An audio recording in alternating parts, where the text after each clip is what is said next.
Hi everybody, welcome to your Patreon video on consciousness. I'm going to talk about where we are here in 2020. And first I want to go back to 2016 because this does have relevance. I'm going to be spreading these tentacles out in a few different ways and manners. But the year President Trump was elected, the United States, a progress chart is the birth and then how it moves through time and space. And so I look to progressions in charts to see what the current energy, vibration, connection, and expression is about. And the progressed midheaven changes once every 45 years. So that's why this is pretty significant and stunning. When President Trump was elected, the progressed midheaven in the United States, where the country's headed, what its public persona is to the rest of the world, had just transited into Gemini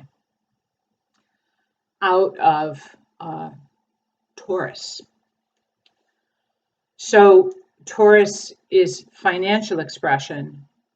Gemini is the mind and opinions and ideas and thoughts and the media. And Gemini, the lower vibration, is polarized thinking, two very divided sets of constructs intellectually, media channels, etc. So that's interesting. And we're seeing that Gemini energy play out within the United States of strong polarization.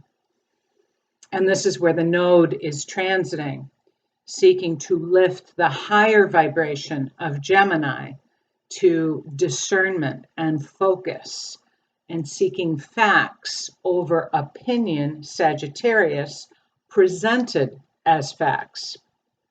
Now, as long as I can remember, I've been interested in power structures, how they work, their motivations, their ideologies. I was a leadership trainer for a time and a partner in an independent training partnership. And the information I'm sharing now is through years of research and experience coupled with trending geometry or astrology to search for the influence and the trends. And since early in the last decade, 2010, my interest has increased as I've researched and tracked. Because what's astrology? Astrology's life. It's political life, it's financial life, it's human interrelating life, it is sexual life, it is astrology is a template for everything in the human experience on this planet. So while this is a volatile topic right now, and especially in the United States, let me go back just a little bit. Once the Cold War ended in the country, a new dynamic started trending, beautifully documented by Matt Taibbi in his book, Hate, Inc. It was a new business model that was a new media business model that was born. I have a 5-year degree in public relations in radio, television, and film. So I've studied the industry. I studied communication law, FCC, political trends, how to craft a message that sells and sways public opinion. I'm now an advertising refugee, if you will, having worked for an advertising agency, radio agency. I've trained for television agencies and worked for newspapers, writing and selling advertising. So I have a bit of a background here, experiential knowledge-wise. But the Russians, as our enemy, sold papers, right? It increased media revenues and viewership. And now we have a plethora of viewing options with the rise of the internet. And the mainstream media channels are all owned by corporate conglomerates with shareholders, stockholders, and boards to pacify and profit margins to meet. And what they taught us in school in journalism was if it bleeds, it leads. The more sensationalized, dramatic the story, the more viewership will increase. And hence the exposure for the advertisers, who are the bread and butter of media, will have their ads and hopefully their sales increase. That's the financial chain of cable news. Because the more eyes that are on the message, the more eyes that are on the product being sold, and advertisers are the bread and butter for media. So that's how it generates revenue. And media came to understand that fear and hate was good for business, and pitting political party affiliations was a profitable narrative to propagate. They no longer had the Russians as the, well, unless you watch MSNBC, Russians are responsible for everything, or CNN. But and when you watch MSNBC, CNN, that's one reality. When you watch Fox News, that is another reality entirely.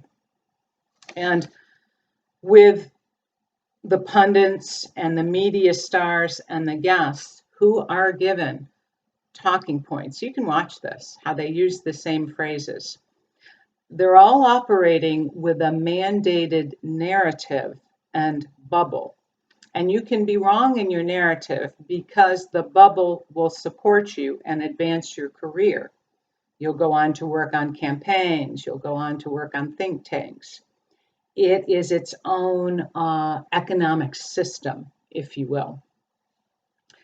And both are geared to blame and undermine the other party and the party followers. Because there's an old message that when you can't control populations through guns and violence, you control their mind, and you craft the message and you tell them what to think. Here we are. So the Democrat versus the Republican narrative is extreme, and in my view, very toxic and extremely manipulative.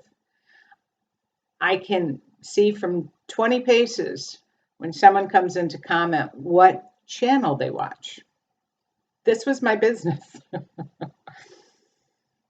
It keeps the media companies in business, but more importantly, it keeps the discussion on the opposing party and their followers the focus, and not on actual legislative policies and decisions. So when you keep your discussion on the opposing team, you don't go deeply into any accountability of the actual people who run things. Brilliant. And it's working to a degree. In the 1960s, and we're under a tsunami of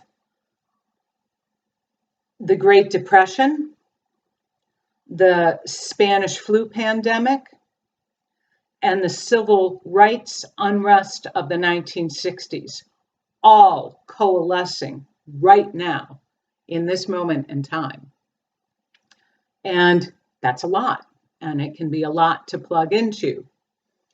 But let's go back a little bit. In the 1960s, when civil rights and gender equality and war protests were magnifying, Uranus was conjunct Pluto.